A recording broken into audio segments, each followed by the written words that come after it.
All right, guys and gals, this is the last of a lecture series on how to read a journal article. We've talked so far about where to find journal articles. We've talked next about the types of journal articles and orienting yourself to reading those journal articles. Let's actually now look at the different parts of a journal article. So to do the handy dandy screen share here, we're going to go to our Chrome. And I just Googled what are the different parts of a journal article. And this was one of the first answers that comes up. So what are the major parts of a research article, this guy writes. One guy responds that typically what you have is a abstract, an introduction, a methods, a results, a discussion, a conclusion, and a reference list. Okay, that's pretty good. Another person says our abstract, introduction, review of the literature, which this person doesn't have up here, research methods, findings and analysis, discussions, sometimes findings and analysis, that's also the same thing as results, discussion, limitations. So limitations are things where the researcher will say, I think this research was problematic because of these things, or I was specifically looking at this population of people. This should not be generalized to all populations of people, okay? Future scope, which is essentially the researcher will sometimes say, hey, I think more research could be done in this area based off of what I did, okay? And then references. This person says, abstract is most important. I found this is actually pretty helpful. He says, Jasper Reed's highlighted the main components of journal articles usually asked for, depending on the nature of the paper. The headings may vary depending on, say, conceptual theory manuscripts versus primary research articles. The main consideration is to choose your target journals for your research manuscript and carefully study their author guidelines and house style of already published recent articles. So he's saying, look at what their author guidelines are, and then look at their recently published articles. So here's what Mr. Dean Whitehead is getting at, is each journal itself is going to have different guidelines for how they want their articles broken up. So what that means is there's hundreds of journals out there. Each of them is going to have different guidelines on how they want their papers submitted. So when you're going to read journal articles, we got a problem because the format isn't always going to be the same. It'll follow this general flow, but it might not have headings letting you know that it's following that general flow. And there might be different pieces that are broken up in there, okay? So let's look at an article and see if we can identify the different parts, okay? This is the role of deliberate practice in the development of highly effective psychotherapists. And deliberate practice, they define it, okay? So first thing we're looking for is our abstract. Bingo. Right there, that's the abstract, okay? Remember, some have abstracts. Some of the European journals have really like complex abstracts. Most just have something like this, okay? So first off, with the exception of a few recent proposals, the field has yet to systematically examine the development of superior performance in psychotherapy. What's going on here? They're saying we've had a few articles that have talked about performance in therapy, but as a whole, the field hasn't really identified this. What the authors are doing is they're jumping right into a literature review. So they've gone through all the literature there is on this topic in the field, and they're saying, we're lacking in this specific piece, which is the development of superior performance in psychotherapy, okay? So there's no heading here letting us know we're in a literature review, but we're absolutely in a literature review, okay? So let's go through. Now they let us know that we're coming into our method section. So they state right here, hey, here's the method. And then they're going to start giving us subheadings. So participants, so they have a bunch of therapists that are going to be part of it. They had 69 different therapists for this research through 45 organizations, and they actually worked with 4,500, almost 4,600 clients. That's a ton of people. This is a huge research study. This is great. This is the kind of stuff we want to see. So the N for our research here, the total client is 4,580. That's our N, okay? It'll keep going and breaking the specific data for the clients, and then it'll come into the measures. Okay, so in this study, we're now looking at original research, we're looking at quantitative data, and they're gonna tell us now, here's the specific item we used to measure the change from before people got treatment to after they got treatment. And specifically here, the treatment is whether deliberate practice helps therapists be more effective when they're working with clients, okay? So they did the outcomes and routine management evaluation, retrospective analysis of psychotherapists' involvement in deliberate practice. Those are two ones that they're going to use. So I should be looking through two measures. And if I want to know more about the measures, they'll tell me all about it in here, and they'll link to other research where I can go check it out more, okay? So the procedure, they're going to let us know, hey, here's generally how we went through everything. So over a 4-year period, data were gathered from practitioners who routinely administered a standardized outcome measure as part of their treatment services. Therapists from the full sample were invited to participate in assessing the relationship between practitioner characteristics, work activities, and engaging in professional development and deliberate practice. In this instance, data were gathered via an online questionnaire. They're going to let you know how they gathered their data.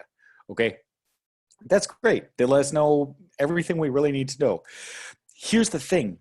Not all authors will be this transparent about what they're doing.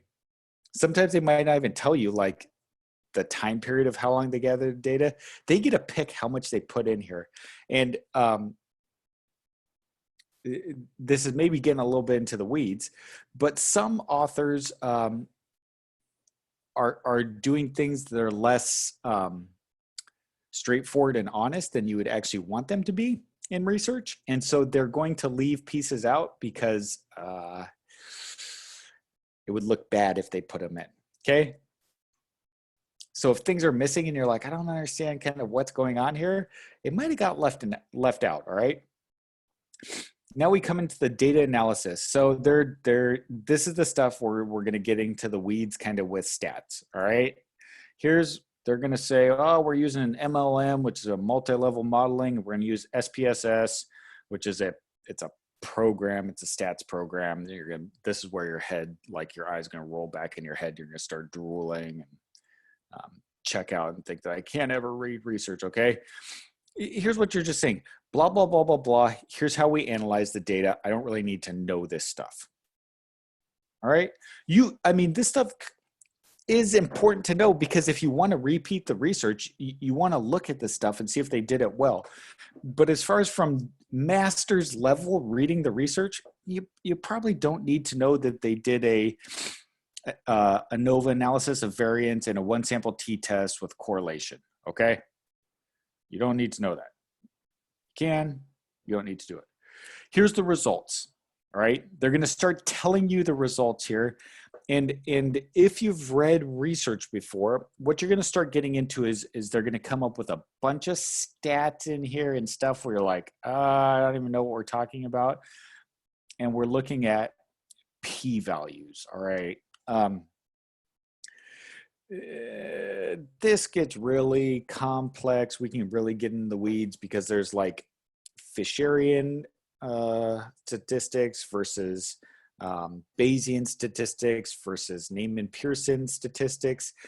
And actually p-values are like a mix of Fisherian and Neyman Pearson statistics, and it's actually a really bad practice and needs to be reformed and is in the process of being reformed. But essentially what's going on is we're trying to see, is the result that came up from whatever they're trying to find due to something going on in the data. I want to say random chance, but that's not quite accurate. That's not a full picture. Essentially, did we get a bad result? Okay. And the p-value kind of lets us know our confidence on the results. So we're starting to see p-values pop up here.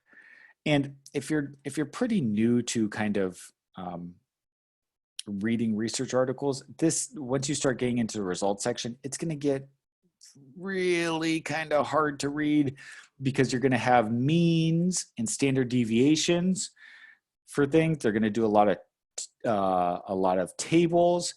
They're going to have a lot of kind of like, hey, here's blah, blah, blah, blah, blah with the standard error and the T statistic with the p-value. And I don't even know what that statistic is there. I'd have to look that one up.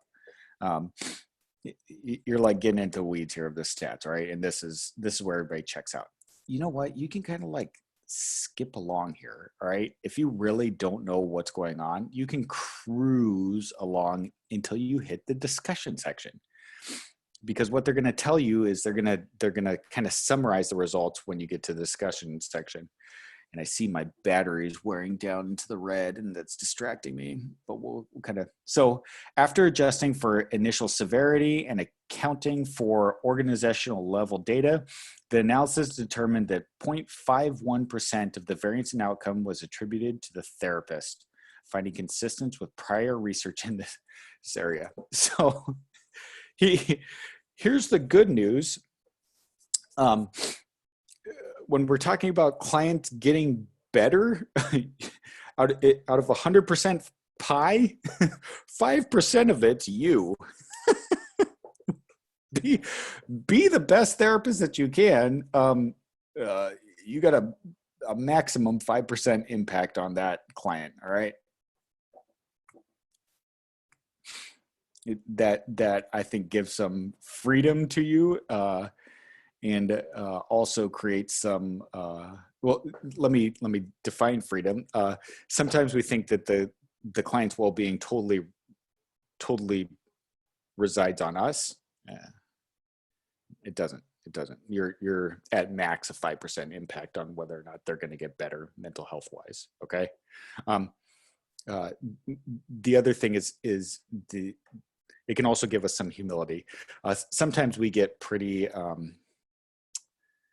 puffed up in our head that we've done a lot for a client and the client really got better because of the therapy we were providing. Well, guess what? Like you were 5% of that improvement there. So 95, something else is carrying 95% of the weight there. So you can take yourself down a couple notches. All right. So this is the discussion. They're going to go through everything in here and then hopefully we should get, so this is going to be a meteor section for this article.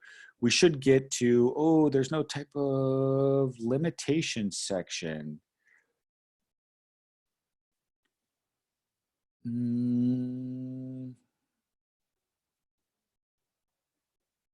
Okay, interesting. Here we go. So it doesn't have it specifically labeled, but we're into limitations here. One additional limitation that deserves mention is the use of retrospective methods in assessing. Okay. So they're going to say, here's a limitation of our research. All right. Limitations are great things. All right. They increase the credibility of the research because what the researcher is saying is, here's as far as our research goes, and here's some problems with it. Every research is going to have some issues in it. Okay. Every study, the best conducted study is going to have issues with it. What we want to see is that one, the researchers are aware of the issues, and two, that they're acknowledging the issues. If they're at least aware, then they've tried to control for it, or at least it's there. We don't want a researcher that's not aware of the issues with their research. Two, they're being honest. They're saying, hey, here's where our research didn't go super well, okay? And then at the end, you'll have all the references of everyone they cited. So let's go back to our little model thing. She says we have an abstract. We had that. Introduction, we didn't really have an introduction. We jumped straight into a literature review. They had a method. They also had findings and analysis, which is the results section. They had the discussion, which is what we paid attention to. They had limitations. They actually did have a future scope in that article. I didn't pull it out a little bit, but they said, here's where the research can go in the future. And they had references.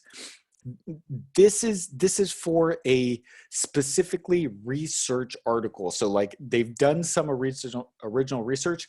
Here's the research article, okay? Those are the sections that you're going to be looking for. The abstract's going to give you a heads up of what's going on in the research overall. The literature review is going to let you know what else has already been done in the area. The methods is how they're going to approach the research. The findings is going to be like the actual data. And the discussion section is going to be letting you know what's the result of the study. So let's say you have 5 minutes to read a research article. Research article pops up and you're like, crud, I got 5 minutes. I need to know what's going on with this research, all right? So if I had to read a research article in 5 minutes, if I was going to my research article, here's what I would do, all right? One, I wanna look at the year. How new is the research, okay?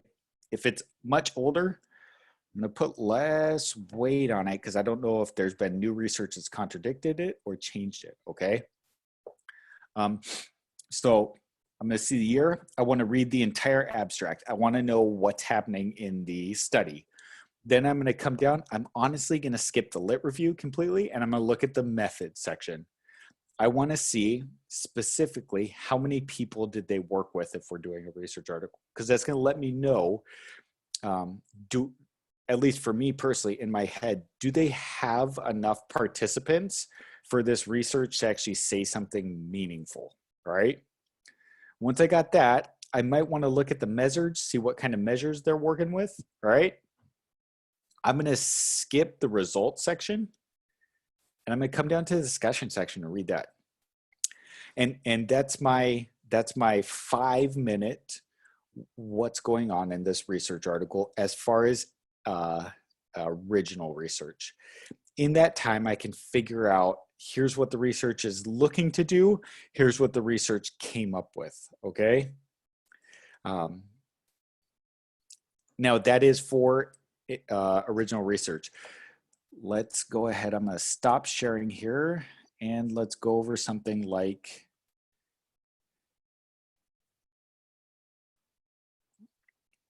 poking home here. My bad, my laptop's gonna die, but I wanna get this lecture recorded before it dies. So you know that we got lesson 6. Here's poking home, language and meaning and data collection and qualitative research. So this is gonna be much more difficult, all right? So this one is not original research. This is essentially kind of like a methods paper or a position paper, all right? In this one, there's not a whole lot of shortcuts here, all right? You're gonna need to read the abstract that's gonna let you know what's going on in the paper. But then as you go through the paper, everything's kind of, position papers or new methods papers are going to, they build on each other. And if you kind of cut a section out, you'd kind of miss stuff. So as you're reading through, the entire paper is fairly important, okay? I mean, you can try to skim sections, but each section is important in and of itself. And there's not going to be like any specific section at the end that says, here's the results of everything. Here's what you can do is you can come to the conclusion section. Sometimes they have a conclusion section. Usually they'll have some type of like summary type selection at end. And it'll tell you basically in a distilled format, here's what the paper said overall, okay? What I would say is when you're reading research like this, you're not trying to figure out what the result of the study is. The author's trying to convey knowledge about a specific topic that wasn't like research. It's more they're like a subject matter expert on it, or they're presenting a new method. And usually just about everything in there is you need to know if you're reading that paper, okay? So that's how to go about reading a research paper. You're going to look for the different sections. You're going to read through the different sections. If it's original research and you're really struggling, you're going to go more to the discussion section and look at stuff there. If you want to talk about the stats, we can kind of get into some of the stats about stuff.